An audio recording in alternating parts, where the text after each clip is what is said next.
have tried to implement interventions aimed at addressing the problem of street kids. But despite all the efforts that these organizations have done to address the issue of street kids, you find that the problem is still persisting. Then you ask questions. Why is the problem persisting? So that would be your research problem. Having come up with this research problem, maybe you observe your colleagues working on social issues in Blantyre, and you find that there, the problem of street kids is being addressed and it seems to be working. You can say, can we use the interventions that our colleagues in Blantyre are using to see whether they will also work in Lilongwe? So that's an observation. You have observed that there are strategies elsewhere in Nzuzu working, and you will say, can this work in Lilongwe? Now, when you have made all those observations, you should actually relate to what the theory says. Are the interventions that our colleagues in Blantyre are using interventions which have been observed in literature to be working? And from that, you can be able to state hypothesis. I propose this strategy, which Blantyre has been using, and it is also found in literature, going to be an explanation to my own situation, going to address the problem of street kids. So you can use observations made from practice and generalize them into a hypothesis. That's inductive hypothesis. Deductive is where you say, this is problem of street kids is persisting in Lilongwe. We don't know what is causing this. But what does the literature say? So we find maybe somebody in Japan did studies and they said that if you reduce poverty among communities, that reduction of poverty will directly result in the reduction of street kid problem. You can state a hypothesis based on what you are drawing from literature. And that would be deductive reasoning. You are deducing from theory. Is this making sense? Yeah?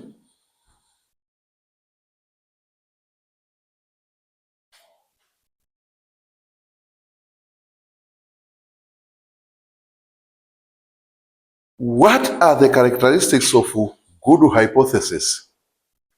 How should hypothesis be stated? They must meet certain characteristics. And one of those characteristics is that they must have explanatory power. If you have stated a hypothesis, that hypothesis should be able to explain phenomena.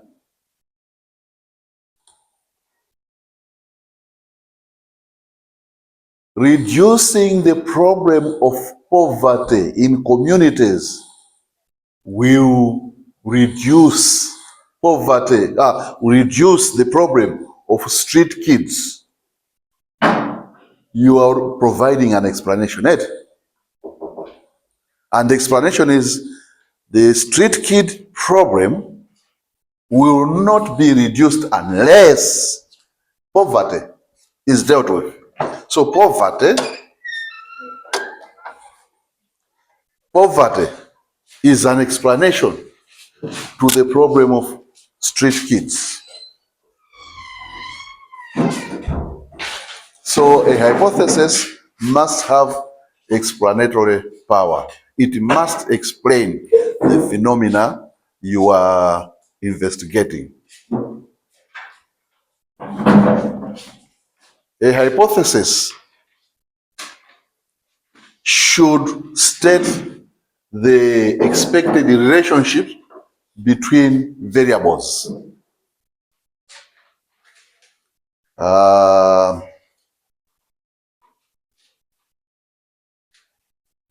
hypothesis must relate to a minimum of two variables, and in those two variables, the hypothesis should be explained. We should be able to explain what kind of relationship will occur in those two variables.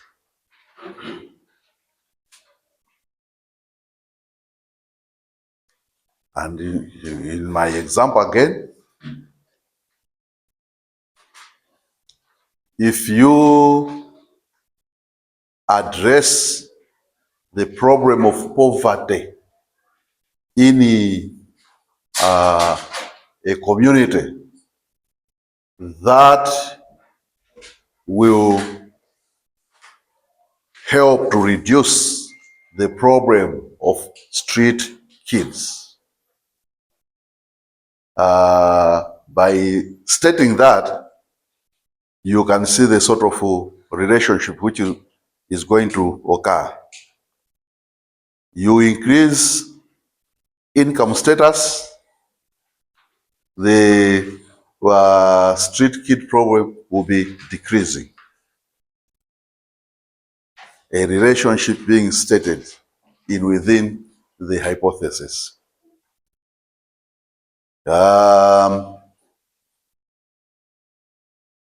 Or you increase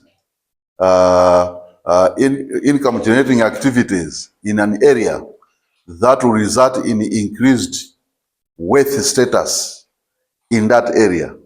So if you state a hypothesis to say introduction of IGAs or provision of IGAs will result in increased wealth status, will result in increased income, you are stating a relationship.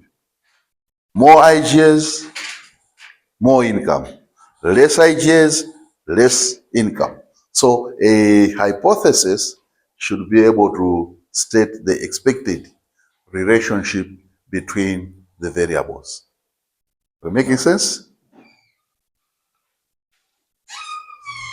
A hypothesis must be testable. As I was saying earlier on, that the hypothesis gives direction on how we are going to collect data, how we are going to analyze data, how we are going to interpret your results. So a hypothesis must be testable. By introducing IGAs in the community, we will increase income. What that hypothesis is saying is that you should go and measure IGAZ and also measure income. So you can test whether by increasing IGAs, you will also be increasing income. So a hypothesis must be testable.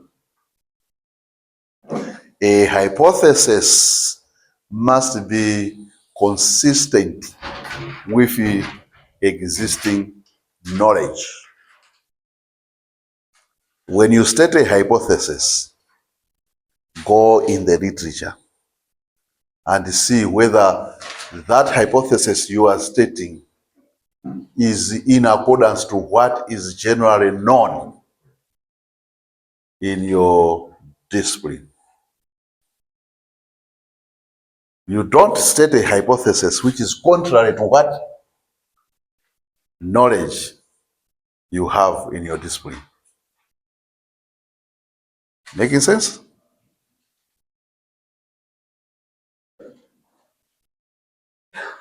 If you come up with a hypothesis to state that introduction of business activities in Area 15 will result in increased income for people in Area 15. We are talking about two things, enterprises, income. When you are stating that, it should be associated with what literature says. If literature does not say that enterprises will help people to gain more income, then your hypothesis cannot be agreed upon. It should be stated in such a way that in the literature is also saying more enterprises will result in more income.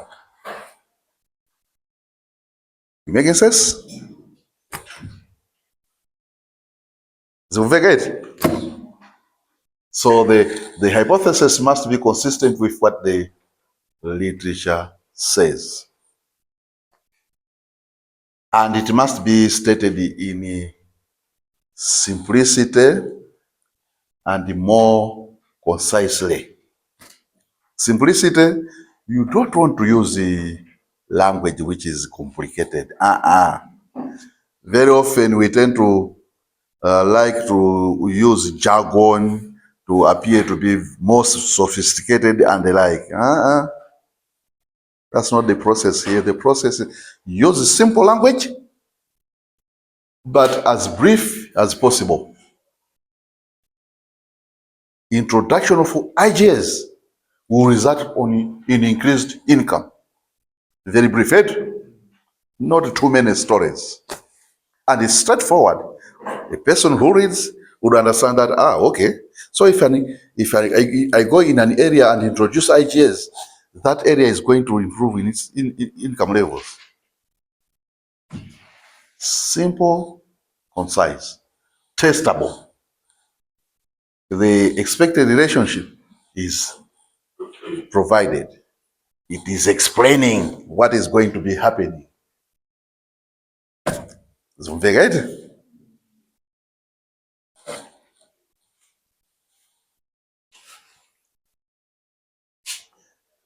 Zimafika bunidon choto kumara.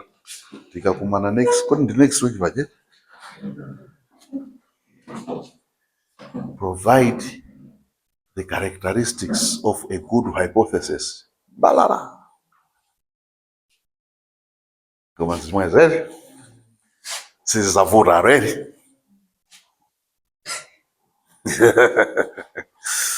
Types of hypothesis. There are generally two types of hypothesis which we talk about. We normally talk about research or substantive hypothesis. The examples of the hypothesis I was making here are research hypothesis. A research hypothesis is a hypothesis which states the expected relationship you think you will observe in your study. Introduction of IGAs will result in increased income. That's the sort of relationship you expect to observe, isn't it? And that's what you are saying. As you introduce IJs, people's income will be increasing. That is a research hypothesis. That is a substantive hypothesis. You are stating what you expect to observe when you conduct your research. Okay? But for statistical purposes, in order for you to be able to analyze the data you will come up with from your research, you are required to state those hypotheses in a narrow form. You should state the hypothesis in such a way that you indicate there is no difference.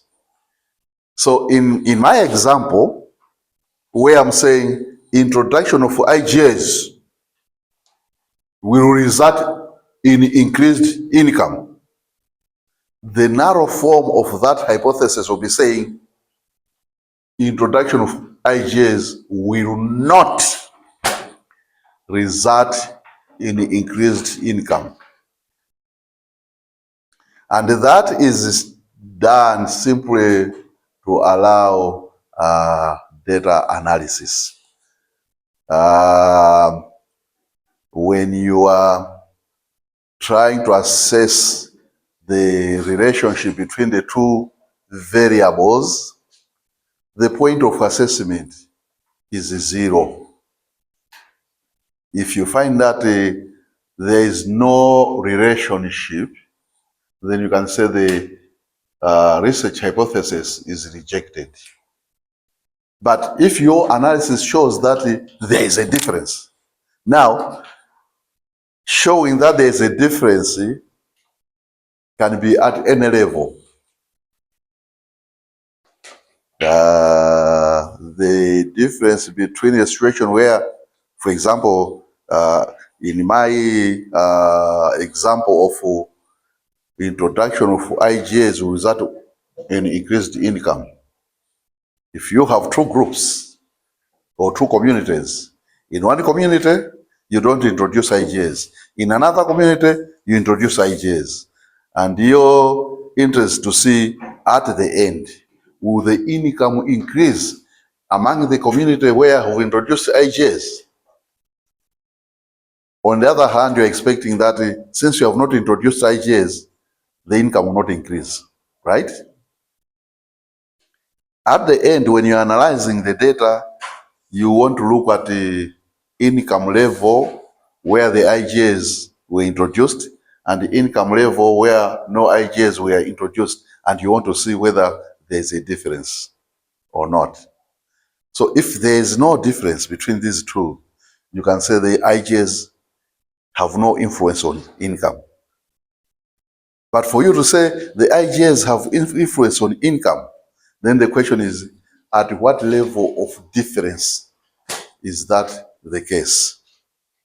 You can go up from 1 up to billions, 3 trillions of difference.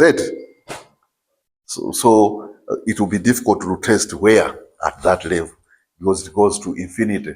That's why we use the narrow hypothesis. So for statistical purposes, you should have a narrow hypothesis stated and the research hypothesis stated.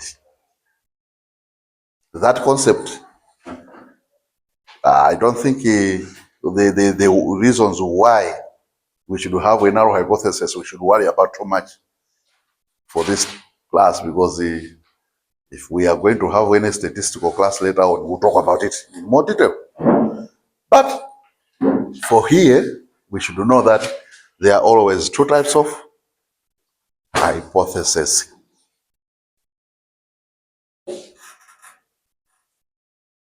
implying that I would not ask you a question to say why should a narrow hypothesis be stated in a research? That question, don't worry, I will not ask that. But I can ask, can you describe two types of hypothesis in research? Then you should say, one is a substantive hypothesis, which states the expected relationships, and another is a narrow hypothesis, which is a hypothesis of no difference. Okay?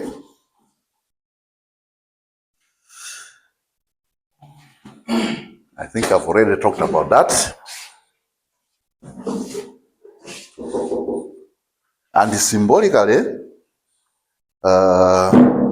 these hypotheses are stated as shown in that slide. A research hypothesis is symbolized by H1, while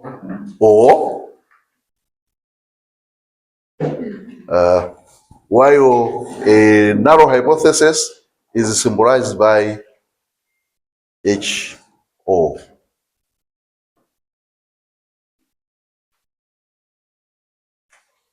And I was saying, if you have a hypothesis which states that introduction of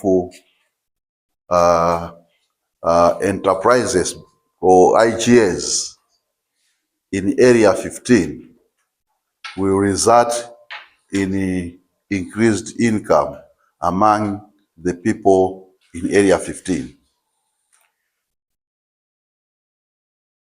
In order for you to test this hypothesis, you would require to have two communities. One community where IGAs are introduced, and another community where IGAs are not introduced. And at the end of your experiment, you will check whether the income levels of the community where IGAs were introduced are higher than the income levels of the community where IGAs were not introduced. And measurement of those income levels would be, of course, you measure the individual members' income level, but you'll be expected later on to compute a mean of that. So the mean of the income levels of the community where IGS was introduced, we want to compare it with the mean of the income of that community where IGS were not introduced. And in terms of the research hypothesis, what you want to argue is that these two means, this symbol is representing mean A, mean B, and this is mu. These two means should not be equal. If they are equal, it means your hypothesis cannot be supported. If they are not equal, then the hypothesis should be supported. I seem to have jumped.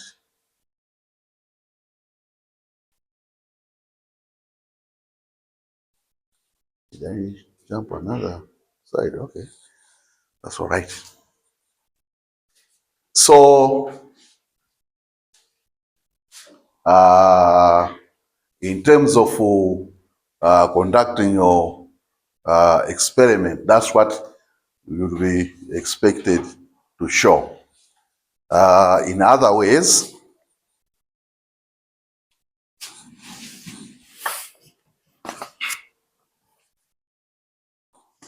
you are trying to demonstrate that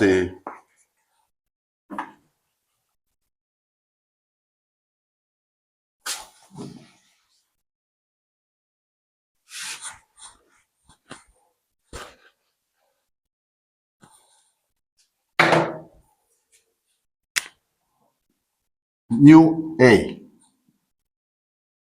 is not equal to mu B. So that symbol is saying mu A is not equal to mu B, meaning that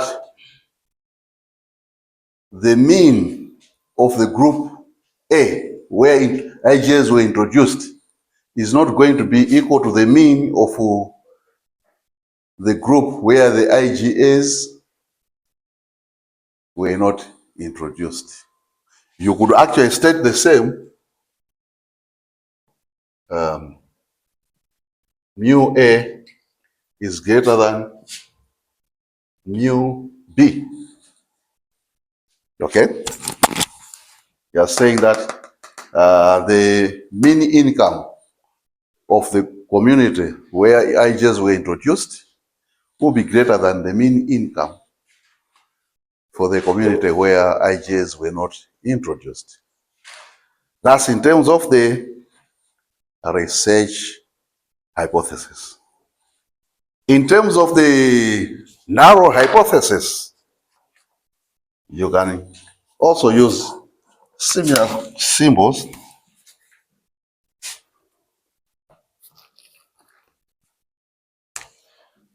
where you say mu A is equal to mu B.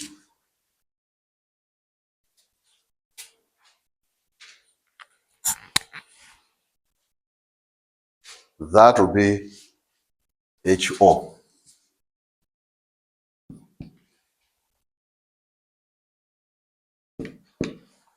And this is HA. HA. Symbolically, but saying what I've just said earlier. So if you are reading research reports and you find those kinds of animals there, they should not confuse you.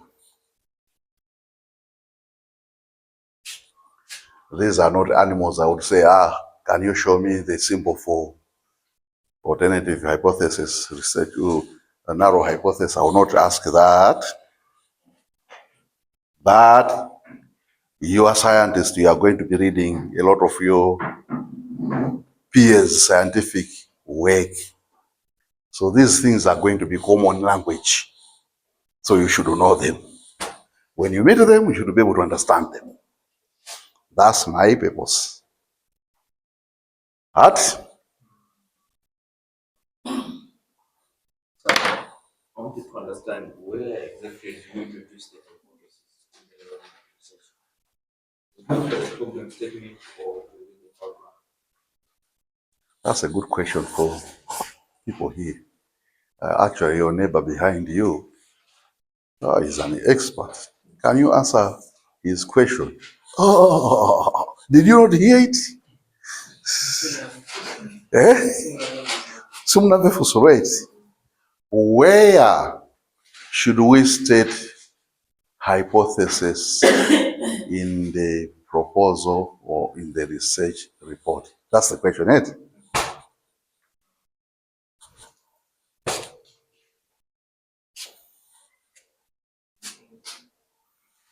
I think after addressing them. After the problem statement. Actually, if you go back to, you remember that set of slides I talked about steps in conducting standard research. So we talked about introduction, we talked about background, we talked about problem statement. And the next section we talked about was research objectives. And I'm saying that the hypothesis and the research objectives are interchangeable depending on the type of research. In some research, you'll be talking about research objectives. In other types of research, you'll be talking about the hypothesis. So they go in the same section.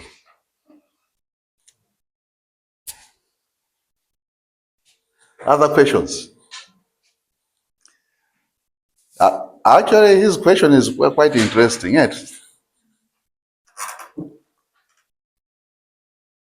In terms of the research hypothesis, those are the ones which go into the section where the objectives are, because that's where you are proposing the expected relationships in your study. But the narrow hypothesis, I said it is for purposes of data analysis, right? And data analysis is part and parcel of methodology.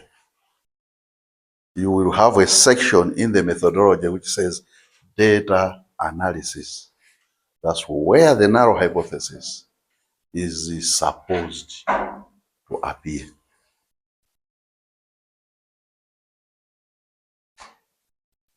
Okay?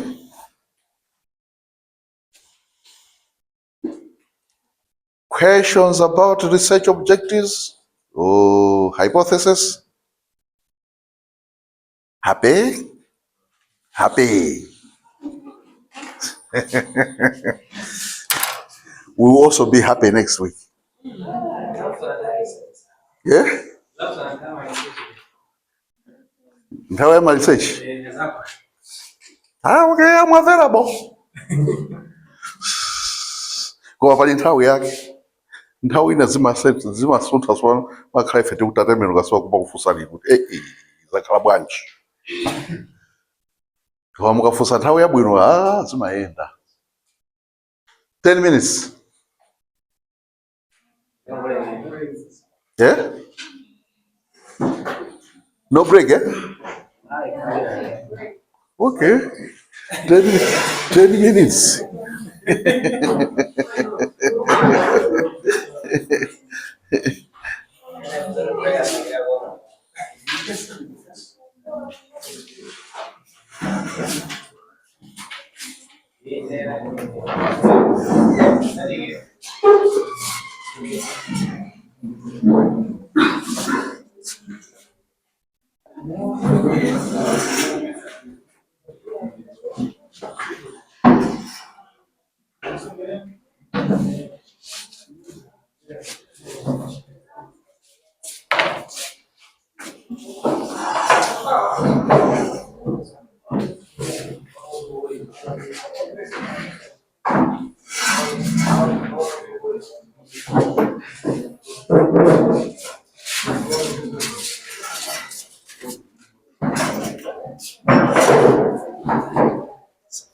Yeah. I was reading Richard proposal building. So how hypotheses were in the conceptual framework. Is that all right? Oh, yeah, you're right. Actually, the conceptual framework must be drawn from the objectives Yes. or the hypothesis. So in chapter 1, in the hypothesis section, you are supposed to state them verbally, Like just like a paragraph. explanation. In the conceptual framework, you'll be showing the relationships of these hypotheses. So it was not a mistake that he brought them in the conceptual framework. We are also going, because the conceptual framework comes in the literature review. So we'll talk about it there. Okay. Yeah, it was right actually. Wait. Because the conceptual framework explains how he's going to. Because he came up with three hypotheses. The first one was above, the second one was this one, and then the third one was this Yeah, one. okay. And then he came up with this. Yes, that's exactly. He was correct.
Boya Boston.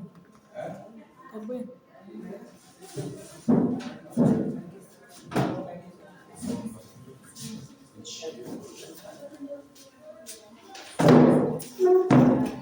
Mbona sio ndio anazungumza huko msemaji?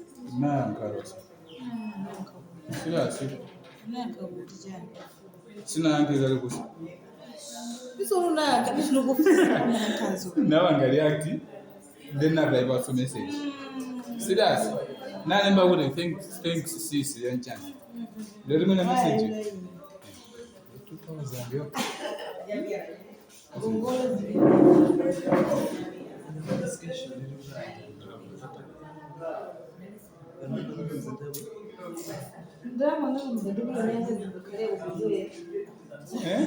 Sasa mnawa ngoje. I saw that. iPhone 10. 10. X. Ndio ulivyo. Sana ndio kuigiza.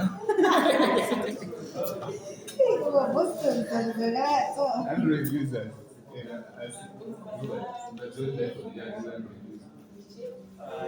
Ndio futa. Ndio ulivyo.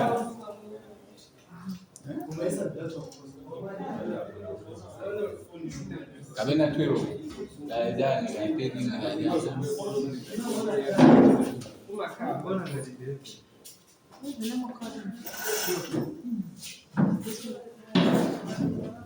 Ubona saa story. Okay. Uko kwa baba.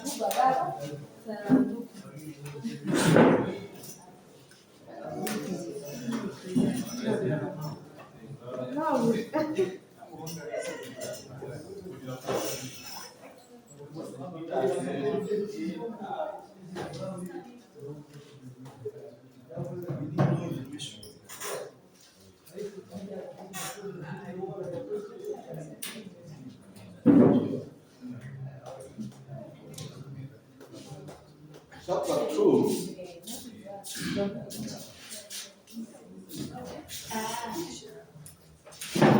your research proposal, research the report is supposed to be review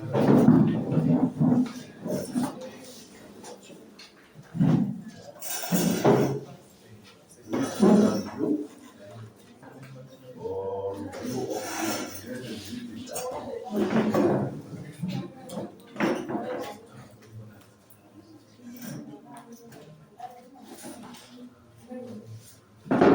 Chapter 2 of your research proposal is on related literature.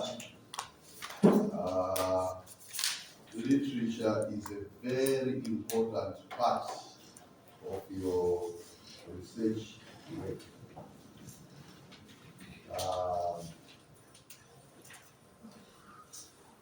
Given all what we have talked about earlier, you will appreciate how important literature review is. We said that the background must be supported by literature. We also said that the problem statement must be supported by literature. Today, I've just said that your hypothesis must be in accordance to the literature. You should not state hypothesis which contrary to what the literature says. So you cannot conduct research without doing literature. Literature plays a number of roles in your research. It helps you to define what you are going to be doing in relation to what others have already done in your discipline. Just like my example, reviews what works person A, person B, person C have discovered. Including D has also added to what these people have done. But there's a gap which all these people have not done. And you are proposing to go beyond that in order to close that gap. That's why one maybe in your literature will expect to see those kinds of arguments being stated in your literature review. Especially the section where you are writing literature to contextualize or to explain the problem statement. We said that the problem statement is a statement about the gap in knowledge. Yes? So A has provided knowledge, B has provided, including D has added to that knowledge which is existing. But you are going beyond this knowledge which is known. What is not known? So you should have a literature section which should be able to state the sort of governance you are expecting. Now, what I've argued here, one would expect you in the problem statement to briefly talk about it in the manner I've stated. But in the literature review section, that's where you expand whatever you have said in the problem statement, so that people can now understand clearly where your problem statement is coming from. Okay?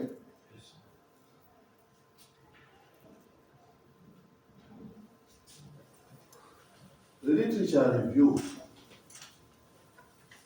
helps you to place your research question in proper perspective. Associated with what I've already said in the previous bullets, apart from the findings of other researchers like that ABC, there will be also theory, which you should also be able to say in the theory, this is what it is known. But this part of information is not existing. So when I conduct my study, the results of that study will contribute to explaining what is not in the theory. So literature review should help you to put your research question in perspective. People will normally talk about the theoretical framework in the literature. And what I'm talking about here is about that theoretical framework. What does the theory say? And what is missing in the theory, which you are going to be contributing? Okay? And if you are coming from the theory, when you come up with your knowledge, it will directly link to the theory which you started up with.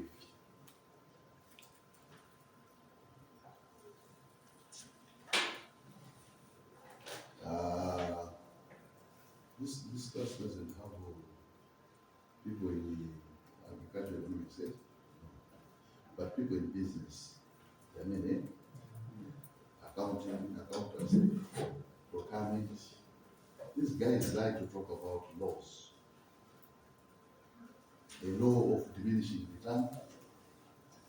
Is that a language which is uncommon around you? Yeah? It is in economics. It is in economics, yes. And the business people are simply economics. Yeah. That law is basically theory. You are telling us that as you increase your inputs in a business enterprise, you get a returns on your inputs up to a certain level, and later you start to get it. That's a law. That's theory. Now, if you come up with a question to say, yes, there is this theory which says, as I continue to put my resources in a particular business enterprise, I'll be getting higher returns, but later those returns will start getting lower and lower and lower. Is this true for my specific type of business? You can ask questions like that, and as you ask that question, it will imply that when you conduct your study, you expect that at you put more inputs to your enterprise, you will reach a point where those inputs will not be giving you the return you expect to be getting. And if you conduct your study and you find that indeed you reach a level where the returns start diminishing, you'll be contributing to the theory. So your study will actually be linking to the knowledge which is existing in your discipline. Yeah? Making sense?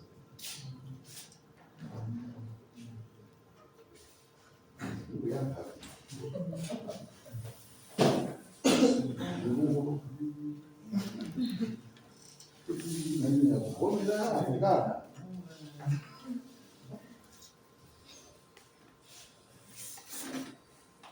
But what we are saying is that the one role literature plays is to place your research questions in the accumulated knowledge which is existing in your discipline. You should be able to link your work to the knowledge which is existing in your discipline.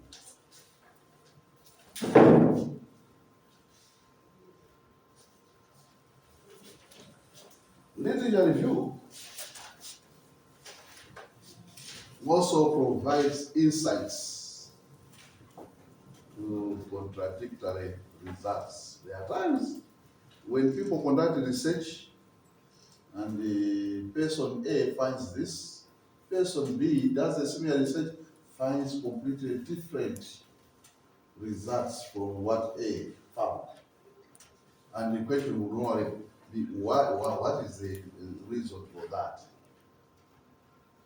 Sometimes when you go into the literature, you can begin to get into the reasons for such contradictions. Maybe the reasons may be lying in the methodologies, they may be lying in the conditions under which the research is being conducted,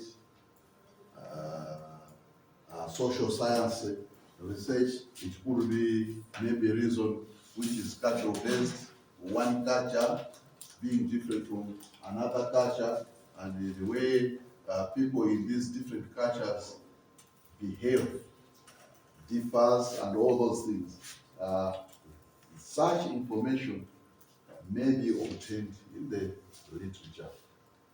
So you can begin to find what can be the explanation for the contradictory results we are finding in the research. But you can also learn methodologies by reading what other people did. You could actually learn how you should do your own research.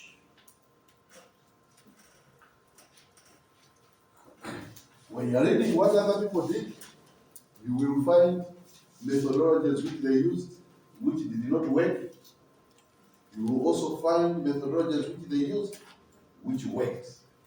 And that places you in a good position when you are setting up your own research project, because you know what works and what does not work. You will not want to waste your time and your resources using methodologies which don't work. But let me advise you.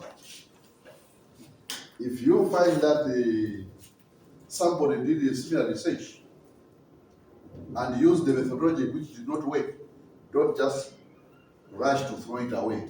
Read. What is it that made his research methodology not work?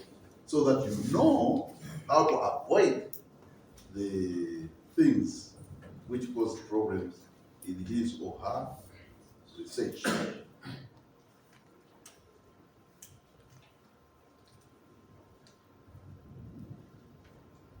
Doing literature review helps you to avoid repeating studies which have already been done by others. Actually, you are not supposed to repeat studies done by others. You remember the problem statement should be about the gap in knowledge. Now, if somebody has already done that research, it means that it's known, the knowledge is there. So why should you do the same? You're just repeating. You're just wasting resources. Ideally, such research should not be accepted. There are some situations where you may want to repeat somebody's work, but you must have reasons. If you don't have reasons, you are not allowed to repeat other studies. So make sure before you do your study, read and know what others have already done. Okay?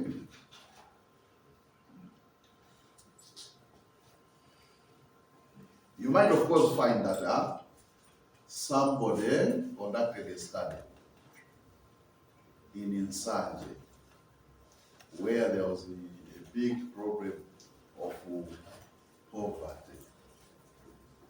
And this person conducted a study to assess whether the introduction of business enterprises would help to reduce poverty in Nsanje. And you are planning to conduct a study to assess whether introduction of business enterprises will help to reduce poverty among people in Karonga. If you have not read the literature, and let's say at the end of your research work you are presenting your results, this is what I found, and somebody turns around and says, why did you waste time to do this study? Don't you know that this person did the same study in Nsanje? What would be your reaction?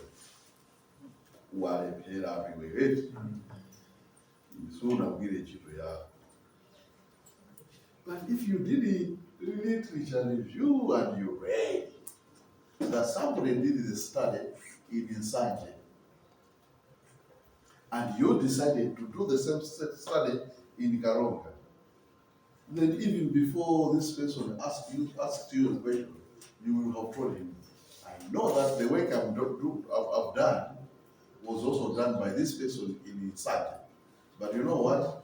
The people in Nsanje are different from the people in Karonga.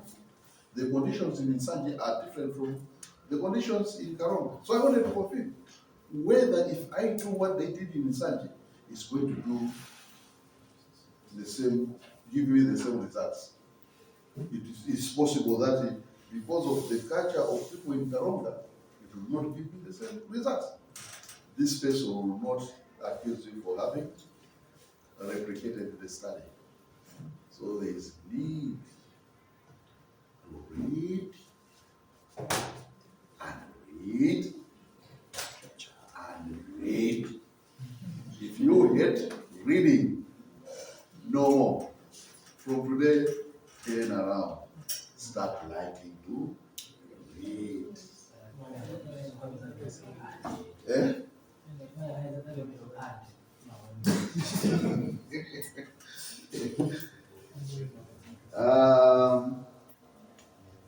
So I have a question. Yes. You mentioned two types of researches, right? The ones that you go to solve the development problems to discover the knowledge gap, right? And then you mentioned other studies where you try To know what is not known. what is not known, right? So those kind of researches, For the sake of knowledge. let's say that there are no cases whatsoever, how do you go about such cases? Yeah. In terms of the literature review. No, the literature is the same. It's the same? Yeah, the same. Where somebody is